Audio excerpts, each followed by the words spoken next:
बारिश और किसी दिन झालावाड़ में कितना बड़ा हादसा हो गया। स्कूलें कई जगह ऐसी स्कूलें गिर गई। इस मुद्दे को लेके ये सरकार ने क्या किया?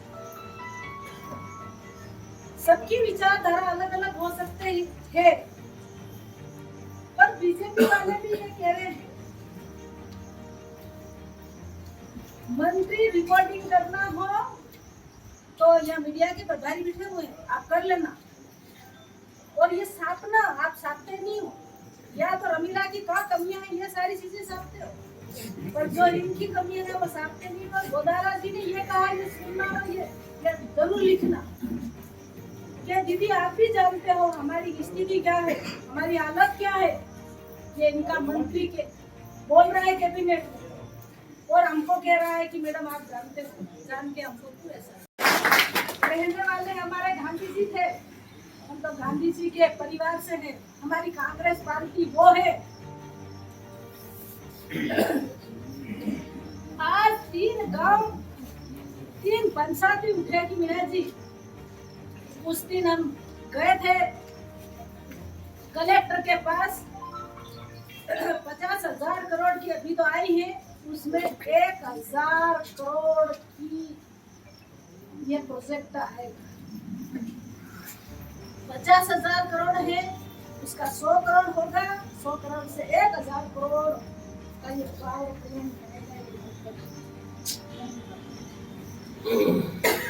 50,000 करोड़, फिर 50,000 करोड़ है। तो मैं जांच पड़ताल के दौरान पाया कि आपके इस वोट में चोरी की गई है और वोट चोरी के माध्यम से आपने राज किया है।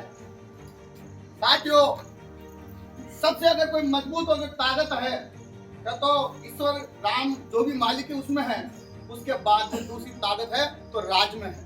अब जब राज ये चोरी करके और षड्यंत्र पूर्व प्रजातंत्र का हत्या करके राज आप हमसे कोस लेंगे तो अराजकता फैलना स्वाभाविक है। इस स्थिति में आज मजदूर, किसान, आम आदमी त्राई है। चाहे किसान पानी बिजली की बात करो, महिलाएं अपनी सुरक्षा की बात करो। आज बहन विधायिका मोदी ने कहा कि जो विधानसभा में इनके कैमरे लगा रखे हैं, जो विधानसभा में महिला सुरक्षित नहीं रह सकती, तो बताओ देश में और प्रदेश में और अपने विधानसभा में क्या हालात है। आज चाहे तहसील में जाओ, चाहे थाने में जाओ, बिजली कितनी का होती है भैया, बढ़िया आदमी।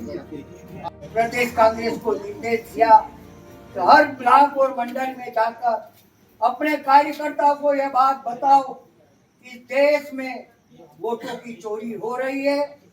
इसलिए अपन सब एक हस्ताक्षर अभियान चालू किया है और उस अभियान में अपन सब, अभी आप सबको हमने पेपर कागज दे दिए हैं, आप सब घर घर जाके दस्तखत करा के लाओ।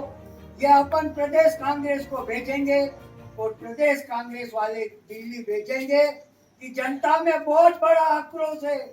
कांग्रेस पार्टी इस देश में जीत रही है, मगर ये भारतीय जनता पार्टी के लोग फर्जी मतदान कराकर जीत रहे।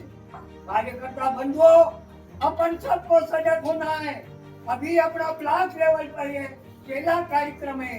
अगर अपन को पार्टी निर्देश देगी तो अपने को धरना प्रदर्शन जो भी अपने को पार्टी कहेगी वो अपने को करना है।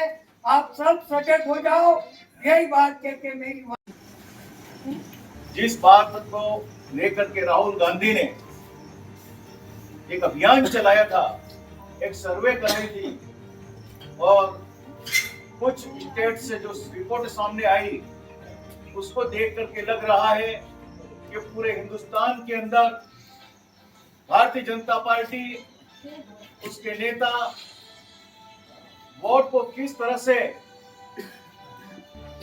रोकना और उस वोट को भारतीय जनता पार्टी के, बीजेपी के वोट में परिवर्तित करना, इस काम के अंदर लगे रहे। कहीं कहीं हमारे कांग्रेस के उम्मीदवार चाहे सांसद हो चाहे एमएलए हो बहुत मार्जिन के वोटों से हारे। और ऐसी सीटों के ऊपर जब सर्वे कराया तो सामने आया कि वहां पर वोटर लिस्ट के अंदर कई जगह से फर्जी वोट लिखवाए गए, फर्जी वोटिंग करवाया गया और उस फर्जी वोटिंग के आधार पर उन्होंने जीत हासिल की। आज एक छोटा उदाहरण है कि यहाँ पर अगर 50 आदमी बैठे हैं, 50 वोटर है, तो उसकी छपी है वो 1500-1600 वोट चोरी करके वो भी सांसद जिता लिया राजस्थान। मैं आपको बता देना चाहता हूं कि चोरी होती कैसे। एक लोकसभा का चुनाव होता है, उसमें एक लोकसभा के चुनाव में 2000, 2500, 3000 पोलिंग बूथ होते हैं। अगर एक बूथ पे एक वोट की चोरी करे तो वोट कितने हुए? और चोरी करना बड़ी बात नहीं है, एक कांग्रेसी व्यक्ति का नाम काट दो, एक उसको मत डालने दो वोट। तो 2000 बूथों पे अगर एक एक वोट काटेंगे तो